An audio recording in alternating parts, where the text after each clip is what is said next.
Hi everyone, it's Meg from the Teacher Studio here to share some information about how to solve my Algebra Thinking Balance task cards. One of the most important things we can understand how to do in math is learn the concept of equal. And when we think about equal, we need to understand that that means balance. And these problems are perfect for that. I'm going to walk through an example of how to solve these problems and how these cards work if you use them digitally. You will notice that there are two problems on each card. As the problems go on, they get more and more complicated, so I just want to talk through a few of them. But the math behind them is simple. You will notice a metal bar hanging from a chain, jewels hanging from it. Whatever hangs off of this half has to balance whatever hangs off of this half.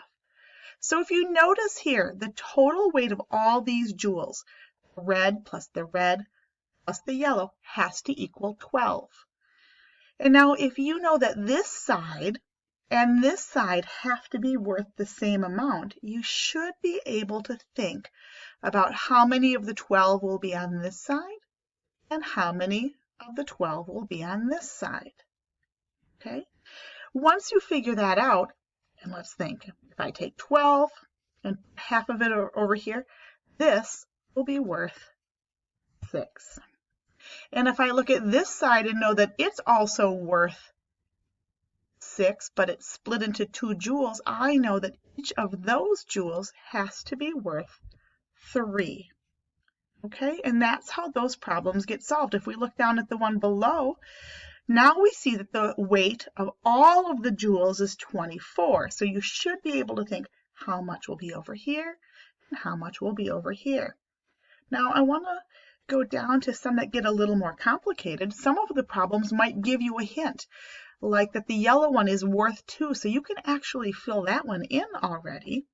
And that should help you put all the clues together to figure out what the mysteries are. Here's another example. I know that all the jewels together weigh 42. I also know that purple plus green together equals 15. So using all my problem solving, I should be able to, it's like a logic problem, figure out what each color is. Now, as you go even farther down, you're going to notice something else, that some of them then have 2 levels.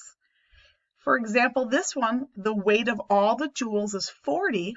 So we need to think about how much will be over here, how much will be over here, but we also need to know that this one needs to be balanced. So as you can see, it gets a little more complicated as we go along. Sometimes the clues get trickier as well. All of these, all you do is once you've figured out how to make them balance, is you click in the box and put your solution.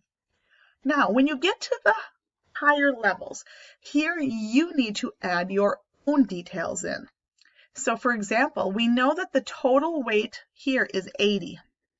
So based on what I've already told you, you should know how much should go on this side, how much should go on this side, and how they'll balance. Now, they've given you colors. You're going to actually use the drawing tools on your computer. They don't have to look like the jewels. I'm just going to draw a shape like this. I'm going to use the color to say, okay, this one would be worth purple. Once you figure it out, you just have to draw those shapes and then fill in your missing number. So this is obviously a little bit more complicated, and there's more than one way to do these. Okay, so as the problems go on, you will have to do more and more thinking to make sure that both sides of all of these balance. So I hope that helps you get started solving these really fun challenges. Enjoy!